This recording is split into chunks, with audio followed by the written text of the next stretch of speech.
Hello friends, welcome to SF education and good morning to all of you.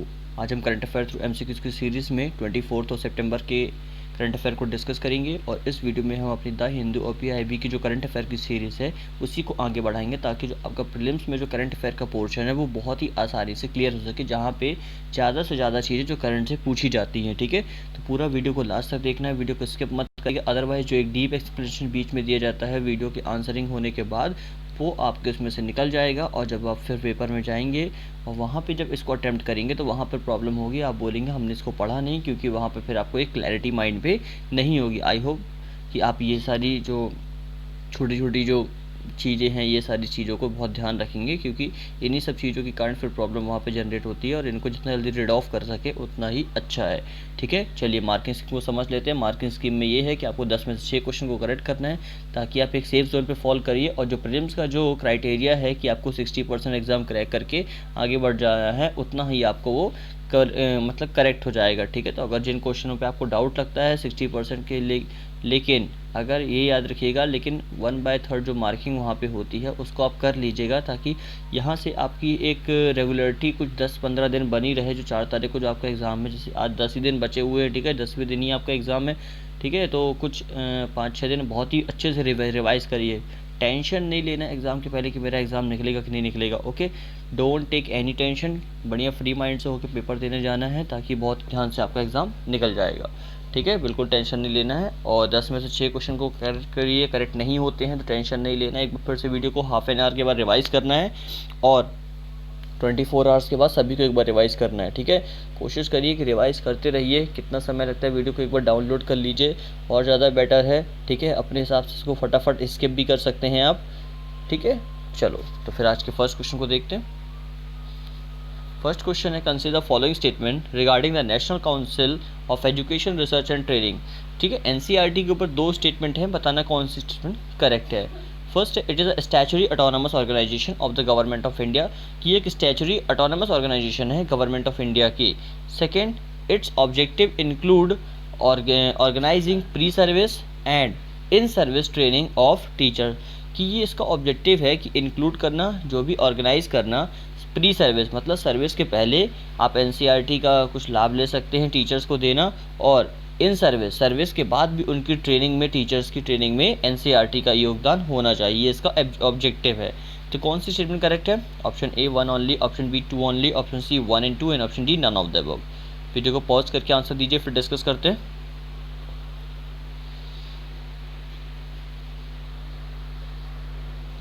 चलो, I hope आपने इसका answer सोच लिया होगा। देख लेते राइट आंसर क्या है। ठीक है, इसका जो राइट आंसर है आपका फ्रेंड, ये आपका ऑप्शन बी है। ठीक है, उसका आंसर अभी मैं बता देता हूँ उसका कारण क्या है। क्योंकि ये ऑटोनमस ऑर्गेनाइजेशन तो है but it is not statutory organisation. ठीक है, ये स्टैचुरी ऑर्गेनाइजेशन नहीं, इसलिए सेकंड फर्स्ट जो आपकी क्या हो गई, रॉन्ग हो गई। लेकिन इसका objective most of the time जो आपको एग्ज़ाम में मिलेगा वो अधिकतम से अधिकतम सही होगा।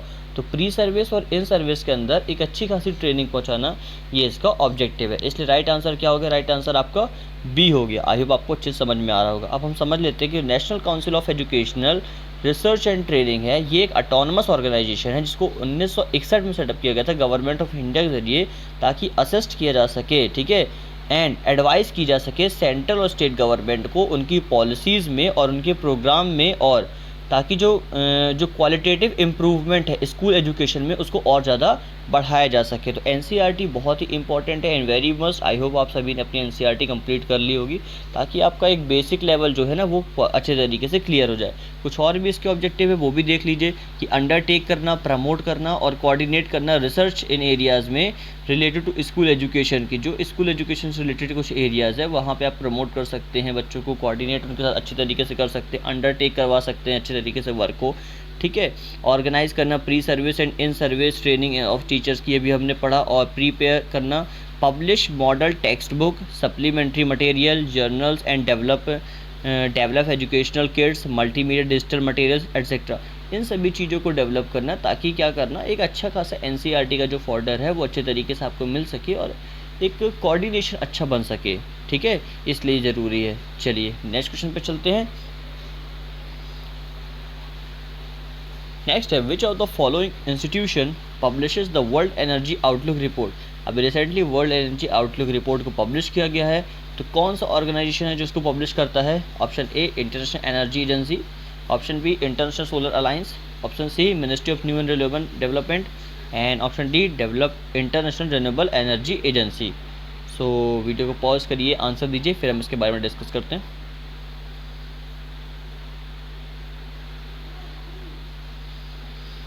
चलो, आई होप आपने इसका आंसर सोच लिया होगा। देख लेते हैं राइट आंसर क्या है। देखिए फ्रेंड, इसका जो राइट आंसर है ये आपका option A international energy agency, ठीक है। Option A will be the right answer. इस तरह की जो डायरेक्ट रिपोर्ट पब्लिश होती है, इनका नाम बहुत जल्दी याद रखना है, क्योंकि ये रिपोर्ट अगर आप एग्ज़ाम में कोट करते हो, ठीक है, अगर एनर्जी के ऊपर कुछ लिख रहे हो, सोलर सिस्टम के ऊपर कुछ लिख रहे हो, तो वहाँ पे काफ़ी हेल्पफुल होगा, तो इसको वहाँ पे कोट करिएगा, ठीक है। तो वर्ल्ड एनर्जी जो आउटलुक है, इसको इंटरनेशनल एनर्जी एजेंसी ने इसको पब्लिश किया, और ये काफ़ी अच्छा और ये फ्लैगशिप पब्लिकेशन है, जिसको जो प्रोवाइड करता है critical analysis and insights on trends in energy demand and supply के ऊपर, कि जो भी ट्रेंड्स हैं, एनर्जी डिमांड्स है, जो सप्लाई है, उसके ऊपर क्रिटिकल एनालिसिस करके इसको बताया जाता है। And what they mean for energy security, और जो भी एनर्जी सिक्योरिटी के लिए ज़रूरी होता है वहाँ पे वर्क करते हैं। एनवायरमेंटल प्रोटेक्शन के ऊपर वर्क करते हैं, एंड इकोनॉमिक डेवलपमेंट के ऊपर वर्क करते हैं। तो ये कुछ एरियाज़ है जहाँ पे अच्छे तरीके से वर्क करते हैं। और पहली रिपोर्ट वर्ल्ड एनर्जी आउटलुक की आई थी, इसको पब्लिश किया गया था 1977 में, and it has been an annual publication since 1998। और बट उस समय ये पहली रिपोर्ट पब्लिश की गई थी, लेकिन 1998 के बाद से क्या किया कर दिया गया था, इसका एनुअल पब्लिकेशन, मतलब हर साल इस रिपोर्ट को पब्लिश करना स्टार्ट कर दिया गया है। तो पिछले साल की भी आप चाहें तो उसका जो नंबरिंग है याद रख सकते हैं। एंड इंटरनेशनल एनर्जी एजेंसी, इसने अभी कोलैबोरेशन किया है नीति आयोग के साथ, और फिर प्रेजेंट किया है social report on sustainable recovery, ठीक है। तो इस रिपोर्ट को इसने अभी पब्लिश किया है। ओके, आई होप आपको समझ में आ गया होगा। नेक्स्ट क्वेश्चन पे चलते हैं।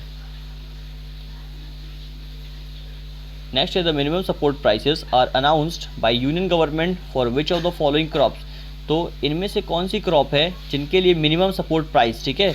मिनिमम सपोर्ट के प्राइस के ऊपर इतने क्वेश्चन हमने बनाए हैं कि आई होप सारे क्वेश्चन जिससे वगैरह से कवर किए हैं, फिर डीप एक्सप्लेनेशन सुना है, अगर ध्यान से पढ़ा होगा तो मिनिमम सपोर्ट प्राइस के ऊपर अगर एक एमसीक्यू आता है आपके एग्जाम में तो वो नहीं ही छूटना चाहिए, ठीक है। तो इनमें से कौन सी क्रॉप्स को इसके अंदर कवर किया गया है? फर्स्ट है groundnut, second mustard, and third है सैफलॉवर, ठीक है। सो आपके ऑप्शंस हैं option A 1 and 2, option B 2 and 3, option C 1 and 3, and option D all of the above. Video को पॉज करिए, आंसर दीजिए, फिर डिस्कस करते हैं।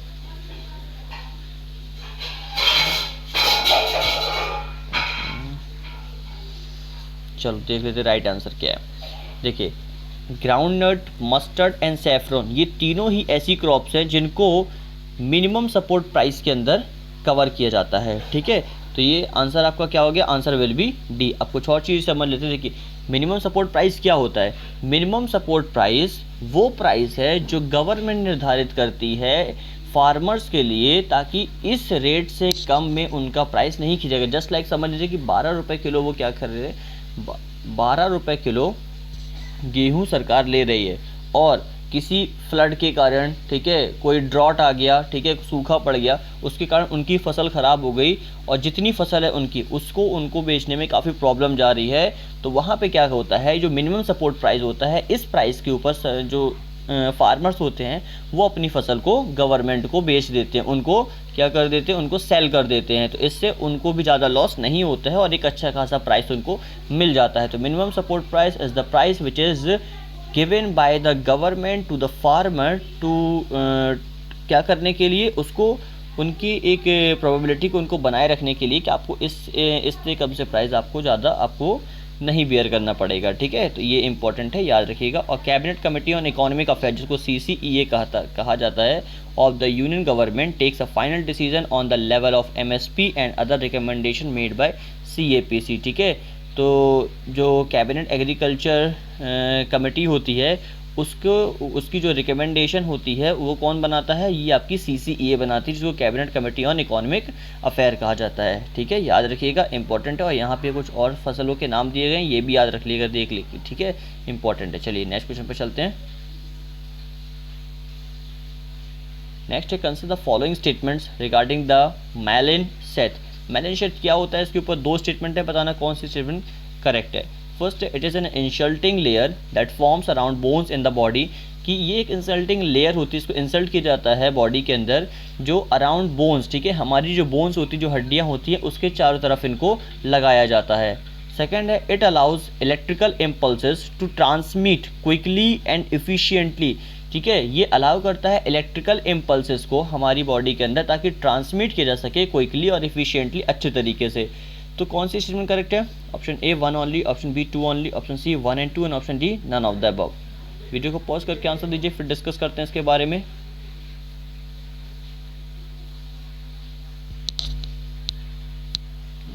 चलो देख लेते हैं। देखिए ये सारे इनिशिएटिव जो है ना, ये आपके ये आप चाहो तो साइंस एंड टेक के ऊपर से आप इसको लिख सकते हैं वहाँ पे भी, और हेल्थ के ऊपर भी लिख सकते हैं। मैं आके बताता हूँ क्यों लिख सकते हैं। देखिए सबसे पहले ये इंसल्टिंग लेयर होती है, मतलब इसको इंसल्ट किया जाता है बॉडी के अंदर, but it is not around bones. इसको बोन्स के अराउंड से हमारी नर्व्स जो होती है, जो नसें होती हैं बॉडी के अंदर, उसके अंदर वहाँ पे इसको इंसल्ट किया जाता है। तो पहली स्टेटमेंट आपकी रॉन्ग हो गई। और ये एक इलेक्ट्रिकल इम्पल्सिस है जो ट्रांसमिट करता है क्विकली एंड एफिशिएंटली, ठीक है, जो फटाफट क्या करेगा, जो आपकी बोन्स है वहाँ पे अच्छे तरीके से लेयर्स को अच्छे तरीके से एक तरीके से वर्क कराएगा और इलेक्ट्रिकल तौर पे वहाँ पे वर्क करेगा। तो आपका सेकंड स्टेटमेंट आपकी करेक्ट हो जाती है। अब हम इसका डायग्राम थोड़ा सा देखेंगे और फिर समझेंगे इसमें होता क्या है, ठीक है। देखो मेलिन इज अ इंसल्टिंग लेयर और शेथ होता है एक प्रकार से जो फॉर्म करता है नर्व्स के अराउंड, और including those in the brain, ठीक है, इसको ब्रेन में भी लगा जा सकता है। और आपका स्पाइनल कॉर्ड, ठीक है, स्पाइनल कॉर्ड आपने देखा ना, आपकी जो स्पाइनल कॉर्ड होता है वहाँ पे भी इसको लगा जा सकता है। It is made up of protein and fatty substances, इसको बनाया जाता है प्रोटीन से और फैटी सब्सटेंसेस से, ताकि आपकी बॉडी के अंदर अगर कुछ इस तरीके की प्रॉब्लम हो रही ड्यूरिंग कोविड-19 के कारण, और इनके कारण अगर आप बीमार पड़ रहे हैं, बहुत आपको प्रॉब्लम जा रही है, तो वो आपको इन जो ये इलेक्ट्रिकल इम्पल्सेस इनको बनाया जा रहा है, जो आपका माइलिन सेथ है, इनके जरिए आपको वो फैटी सब्सटेंस और प्रोटीन आपके बॉडी पे अच्छे तरीके से पहुंच सके, ठीक है। तो ये जो मेलिन शेथ होता है, ये अलाउ करता है इलेक्ट्रिकल इम्पल्सेस को ताकि ट्रांसमिट किया सके quickly and efficiently along with the nerve cells, ठीक है। नर्व सेल्स के जरिए आपको क्या करें, नर्व सेल्स के बाहर एक इलेक्ट्रिकल, ठीक है, एक शेथ मतलब एक कवर बना दिया जाता है ताकि आपकी जो प्रोटीन है, जो फैटी सब्सटेंसेस है, वो आपकी नसों से अच्छे तरीके से आपकी बॉडी पे क्या हो सके, मूव ऑन कर सके। और इफ़ मेलिन इज़ डैमेज, अगर मेलिन डैमेज भी होता है तो दीज इम्पल्सेस स्लो डाउन, ये इम्पल्स क्या हो जाएंगी, स्लो डाउन हो जाएगी। और this can cause disease such as multiple sclerosis, ठीक है। तो अगर ये कुछ भी इनको डैमेज होती है, ठीक है, तो ये इम्पल्स क्या हो जाएंगी, आपके जो बॉडी जो इम्पल्स हैं, ठीक है, मतलब जो आपकी इम्पल्सेस चल रही हैं जो आपकी बॉडी में, वो क्या हो जाएगी, वो स्लो हो जाएगी। और दिस कैन कॉज डिसीज़, ठीक है, जो डिसीज़ का कारण बनती है, एंड सच एज मल्टीपल सेलोरिसिस, और इसके कारण मल्टीपल सेलोरिसिस आपकी बॉडी में देखने को मिलते हैं, ठीक है। अभी द हिंदू का ये आर्टिकल था जिसके कारण इसको देखने को मिला था, और इसके बारे में जानने मिला कि मैकेनिज्म जिसके अंदर जो सिमिलैरिटीज़ है between the virus and the myelin led to T cells attacking the body's own myelin, ठीक है। तो कुछ इंपॉर्टेंट चीज़ें यहाँ पे देखने को मिली है।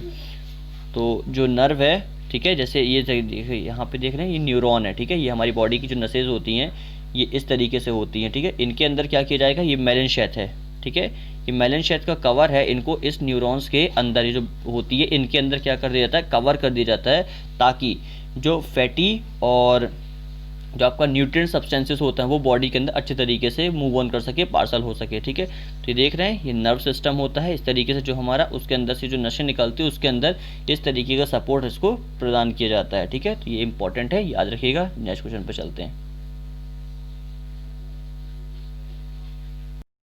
चलिए फिफ्थ क्वेश्चन जो आपका ये है, consider the following statement regarding the South Asian Association for Regional Cooperation, SAARC के ऊपर है। अगेन कल भी इसके ऊपर क्वेश्चन पूछा था, आज फिर से थोड़ा सा कुछ इंपॉर्टेंट लगा तो इसके ऊपर और पूछ लेते हैं क्योंकि सार्क काफ़ी ज़्यादा न्यूज़ पे है। तो फर्स्ट स्टेटमेंट है, China has an observer country status at SAARC, की चाइना जो सार्क के अंदर इसका ऑब्जर्वर स्टेटस है।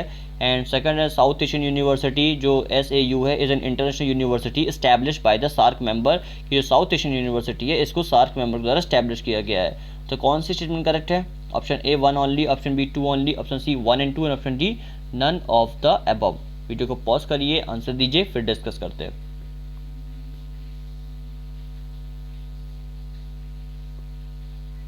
चलो देख लेते हैं राइट आंसर। आई होप आपने इसका आंसर सोच लिया होगा। इसका जो राइट आंसर है उसके लिए पहले 1 बाय 1 स्टेटमेंट को पढ़िए, ठीक है, कि चाइना क्या ऑब्जर्वर स्टेटस में है सार्क की, तो ये बिल्कुल करेक्ट है कि ये चाइना भी ऑब्जर्वर स्टेटस है, ठीक है। उसके बाद जो साउथ एशियन यूनिवर्सिटी है, क्या इंटरनेशनल यूनिवर्सिटी इस्टेब्लिश की गई थी सार्क के द्वारा, सार्क मेंबर्स के द्वारा, तो ये भी बिल्कुल करेक्ट है। तो दोनों स्टेटमेंट करेक्ट होने का राइट आंसर क्या हो गया, सॉरी एक सेकेंड, जो आपका,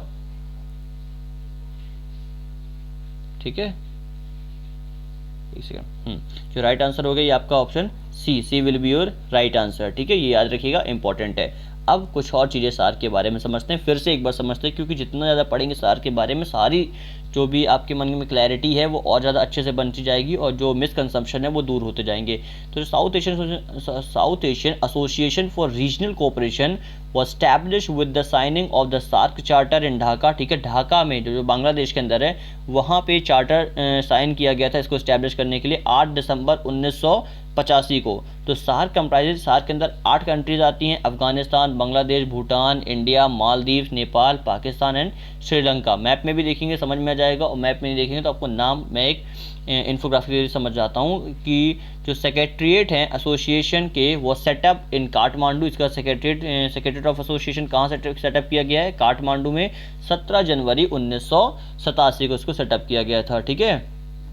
तो हमारे 2015 में इसको बनाए हुए 30 साल तो हो ही गए थे, तो इसके एक सेकेंड 30 ईयर्स हो गए थे। तो इसमें जो कंट्रीज़ कौन कौन सी हैं, तो अफगानिस्तान, बांग्लादेश, भूटान, इंडिया, मालदीव, नेपाल, पाकिस्तान, श्रीलंका। अब ये न्यूज़ में इसलिए ज़्यादा था क्योंकि अभी जो पाकिस्तान की जो हरकतें हैं और इसमें जो चाइना है, इन दोनों की जो मिली भगत होने के कारण क्या हो रहा है कि ये जो ऑर्गेनाइजेशन है ये अच्छे तरीके से काम नहीं कर पा रही है, जिसके कारण क्या प्रॉब्लम जनरेट हो रही हैं। तो ये आपको याद रखना है, ठीक है। अब नेक्स्ट क्वेश्चन पे चलते हैं।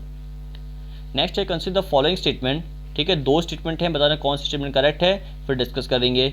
फर्स्ट है बायोटेक कृषि innovation science science application network is under ministry of agriculture, कि जो बायोटेक कृषि इनोवेशन साइंस एप्लीकेशन नेटवर्क है ये मिनिस्ट्री ऑफ एग्रीकल्चर के अंदर है। और सेकंड है the scheme is pan India and has a hub and spoke model, की ये स्कीम एक पैन इंडिया वर्क करती है पूरे भारत में और एक हब एंड स्पोक मॉडल है उसके ऊपर वर्क करती है।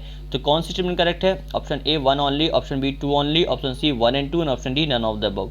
वीडियो को पॉज करिए, आंसर दीजिए, फिर डिस्कस करते हैं।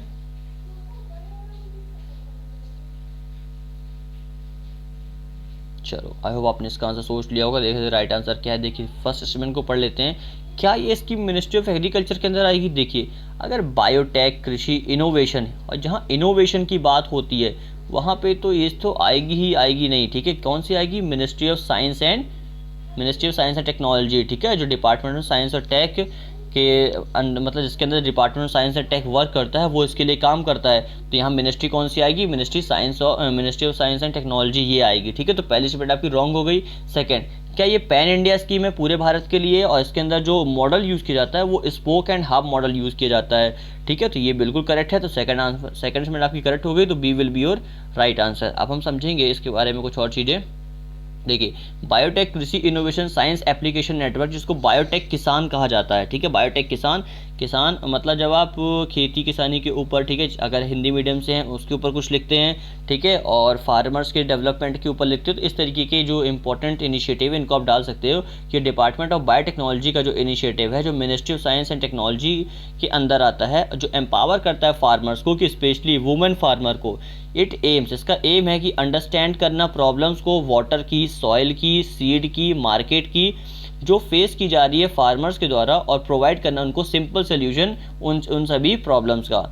ये स्कीम एक पैन इंडिया स्कीम है जिसके अंदर एक हब एंड स्पोक मॉडल का यूज़ किया जा रहा है, जिसमें स्टिमुलेट किया जाएगा और ज़्यादा जोर दिया जाएगा एंटरप्रेन्योरशिप के ऊपर एंड इनोवेशन इन फार्मर्स, ठीक है, इनोवेशन आइडियाज़ फार्मर्स को प्रोवाइड करना। अब जो आपका हब एंड स्पोक मॉडल होता है ये कुछ इस तरीके से होता है। देखिए जैसे अगर अपने गाड़ी के चक्कों का टायर देखा होगा तो उसमें एक बड़ा सा व्हील होता है, बीच में एक हब बना होता है और उसमें से क्या होते हैं ऐसे स्पोक्स निकले होते हैं। साइकिल के टायर आप देख लो, ठीक है। तो इसका मतलब क्या है कि सेंटर तो एक रहेगा, कमांडिंग ऑफिसर 1 रहेगा और जिसको अलग अलग लोग क्या करेंगे, चालू करके इसके अलग अलग फील्ड्स में इसमें वर्क किया जाएगा। इससे क्या होगा कि जब संभालने वाला एक विदाउट मतलब पूरा इम्पार्शियल है, जो पार्शियलिटी नहीं करता है, वो अच्छे तरीके से वर्क करेगा और पूरे पैन इंडिया पे वो स्कीम लगाई जाएगी, तो अच्छे तरीके से उस स्कीम का लाभ सभी को मिल पाएगा। ठीक है, तो ये होता है हब एंड स्पोक मॉडल का मतलब। आप नेक्स्ट क्वेश्चन पे चलते हैं, आई होप आपको समझ में आ गया होगा। नेक्स्ट है कंसीडर द फॉलोइंग स्टेटमेंट। दो स्टेटमेंट हैं, बताना कौन सी स्टेटमेंट करेक्ट है। फर्स्ट है the sloth bear is native to the Indian subcontinent. जो स्लोथ बियर है ये नेटिव है इंडियन सब कॉन्टिनेंट का। एंड सेकंड है ICN status of sloth bear is endangered, कि जो आईसीएन स्टेटस है स्लोथ बियर का ये एंडेंजर्ड है। तो कौन सी स्टेटमेंट करेक्ट है? Option A 1 only, option B 2 only, option C 1 and 2 and option D none of the above. Video को पॉज करिए, आंसर दीजिए, फिर डिस्कस करते हैं।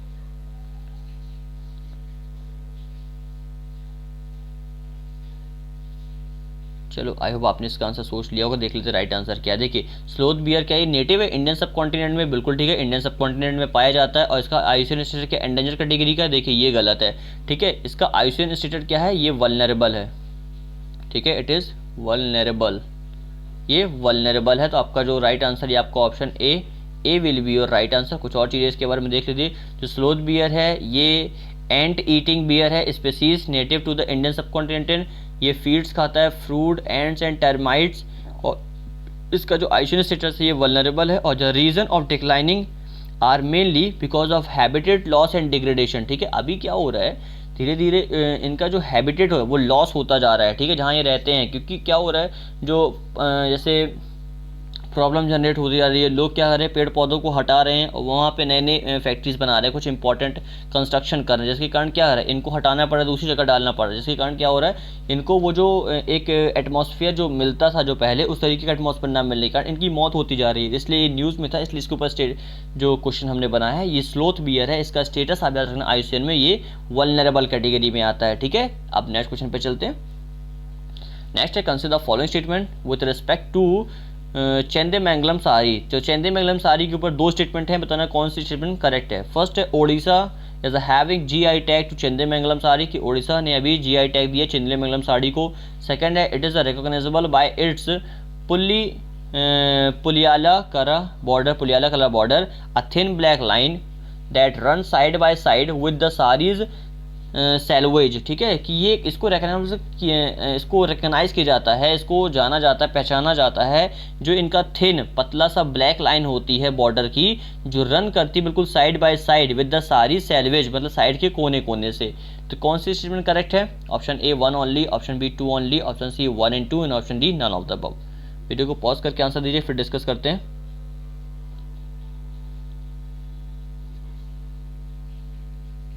चलो आई होप आपने इसका आंसर सोच लिया होगा। देखिए राइट आंसर क्या है। देखिए ओडिशा ने इसको जीआई टैग नहीं दिया है, it has GI tag given taken by Kerala.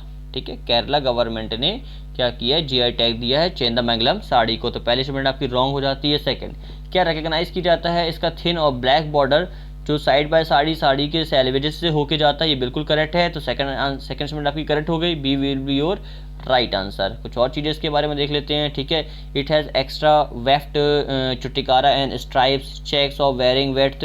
ठीक है, तो इन सब चीज़ों के कुछ इंपॉर्टेंस के बारे में दिए गए फीचर्स, बहुत ज़्यादा डीप में नहीं जाना है पढ़ने के लिए।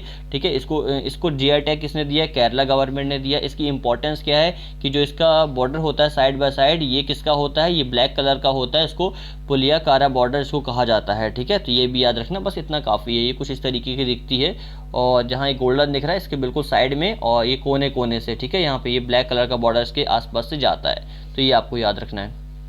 नेक्स्ट है in which desert have scientists discovered ancient human and animal footprints in a new study published in Science Advances। तो अभी एक नई स्टडी पब्लिश की गई है जिसमें साइंस के एडवांस में दिखाया गया है कि एक डेजर्ट है जहाँ पे साइंटिस्ट ने डिस्कवर किया है एंशियंट ह्यूमन, मतलब बहुत पुराने समय के ह्यूमन और उनके एनिमल और जो एनिमल है उनके फुटप्रिंट्स को। तो कौन सा वो डेजर्ट है? फर्स्ट है नामिब डेजर्ट, सेकंड मोजावे डेजर्ट, थर्ड है तैबरनास डेजर्ट एंड फोर्थ है आपका नेफर डेजर्ट। सो वीडियो को पॉज करिए, आंसर दीजिए, फिर मुझे बताइए इसका राइट आंसर क्या है।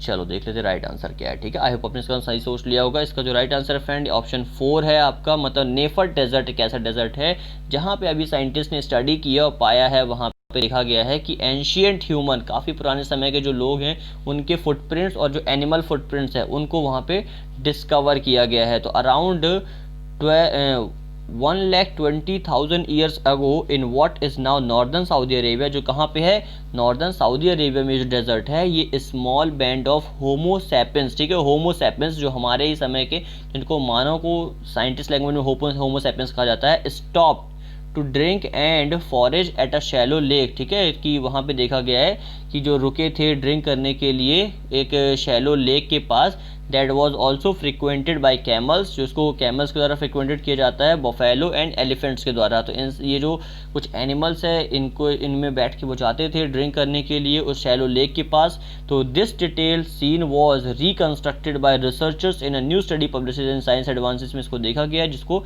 नेफर्ट डेजर्ट में पाया गया, ठीक है। तो डेजर्ट कहाँ पे, सऊदी अरेबिया में है, नॉर्दर्न साइड पे पाया जाता है, कुछ इस तरीके का डेजर्ट इसको देखा गया है, ठीक है। नेक्स्ट क्वेश्चन पे चलते हैं।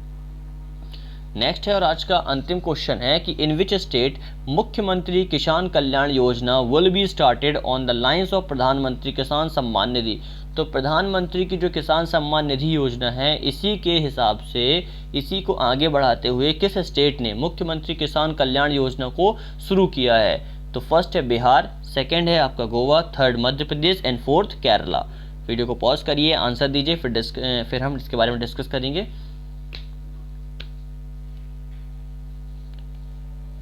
चलो देख लेते राइट आंसर क्या। आई होप आपने इसका सोच लिया होगा और अच्छे से पढ़ा होगा तो आपसे बन भी जाएगा, ठीक है। तो मध्य प्रदेश गवर्नमेंट ने क्या किया, ये इनिशिएटिव लिया है कि प्रधानमंत्री किसी सम्मान निधि, ये जो योजना है उसी के आगे बढ़ाते हुए अपने क्या करेगी, अपने राज्य में मुख्यमंत्री किसान कल्याण योजना को आगे बढ़ाएगी, ठीक है। तो राइट आंसर आपका क्या होगा, राइट आंसर ऑप्शन सी हो गया। याद रखिएगा, जो मध्य प्रदेश से एमपीपीएससी का पेपर दे रहे हैं उनके लिए तो बहुत ही इंपॉर्टेंट ये हो गया। अब इसमें किया क्या जा रहा है, देखिए प्रधानमंत्री जो आपकी किसान सम्मान निधि योजना है, इसके अंदर आपको सालाना 6,000 रुपये दिया जाता था, ठीक है, किसानों के लिए। अब मध्य प्रदेश में जो मुख्यमंत्री किसान कल्याण योजना है, इसमें ये इनिशिएटिव लिया गया कि आपको अब साल के जो 6,000 की जगह आपको 10,000 रुपये दिए जाएगा, मतलब 4,000 रुपये आपको मुख्यमंत्री किसान कल्याण योजना के तहत और मिलेंगे, ठीक है। तो अब इन दोनों स्कीम के जरिए आपको एक साल के अंदर 10,000 रुपये मिलेगा, ताकि फार्मर की जो एटलीस्ट छोटी छोटी जो चीज़ें हैं वो उसको फुलफिल कर सके, ठीक है।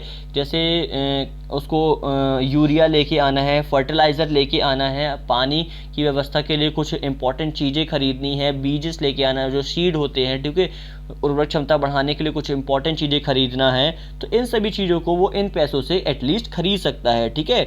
और थोड़ा बहुत पैसे क्या दे सकता है, जैसे वो ट्रैक्टर की जो जुताई, मतलब जो उसमें कल्टीवेशन करने के लिए जो थ्रेशिंग होती है, उन सभी चीज़ों में वहाँ पे पैसे खर्च कर सकता है। तो 10,000 रुपये उसको एक साल के दिए जाएंगे, ठीक है। तो याद रखना है, जो मुख्यमंत्री किसान कल्याण योजना है इसके तहत 4,000 रुपये दिया जाएगा, और ये स्कीम मध्य प्रदेश में लॉन्च की गई है, जिसको प्रधानमंत्री किसान सम्मान निधि जो हमारी योजना थी सेंट्रल गवर्नमेंट की, उसी की लाइन में आगे बढ़ाया गया है, ठीक है। तो याद रखना ऐसा कुछ नहीं है कि इसको सेपरेटली स्टार्ट किया गया है। याद रखिएगा, इसमें 10,000 रुपये सेपरेट नहीं दिए जाएंगे, 4,000 रुपये और 6,000 जो पहली योजना के हैं दोनों को मिला के दिए जाएंगे। हो सकता है आपको स्टेटमेंट ऐसी मिले जहां पे आपको इस तरीके से कंफ्यूज किया जा सके, ठीक है। तो ना होने से बेटर है कि आपको एटलीस्ट यहाँ पे किसानों को 10,000 रुपये का बेनिफिट मिलेगा, चाहे कैसे भी मिले, ठीक है। तो इस स्कीम में जो एडिशनल फाइनेंस असिस्टेंस 4,000 रुपये गिवन किया जाएगा। जो एलिजिबल बेनिफिशियरी है प्राइम मिनिस्टर किसान सम्मान निधि, तो जो बेनिफिशियरी किसान सम्मान निधि में आते हैं उन सभी को ये जो अपने आप आपको सालाना 10,000 रुपये मिल जाए करेंगे। और अपार्ट फ्रॉम दिस जो फार्मर फ्रेंडली स्कीम है will be integrated into the state and implemented as a package. इसके अलावा जो भी स्कीम होगी वो भी आपको इसी के तहत मिलती रहेंगी, ठीक है फ्रेंड्स। तो ये देखिए, ये अभी कल ही 2 दिन पहले, मतलब सॉरी कल ही इस इनिशिएटिव को स्टार्ट किया गया है। तो ये सारे जो भी लोग थे, ठीक है, मध्य प्रदेश गवर्नमेंट के, उन सभी ने इसमें इस इन्फोग्राफिक में क्या किया, साइन किया है और इसी को लॉन्च किया है, ठीक है। तो ये इंपॉर्टेंट थे, ये थे आज के 10 important current affairs. I hope आप सभी को समझ में आ गए होंगे, अच्छे से पसंद भी आए होंगे। अगर पसंद आए तो वीडियो को लाइक करिएगा, चैनल को सब्सक्राइब करके जाइएगा, ताकि आपको इस तरीके की जो लेटेस्ट अपडेट है अच्छे तरीके से मिलती रहे। Okay, thank you for watching, have a good day.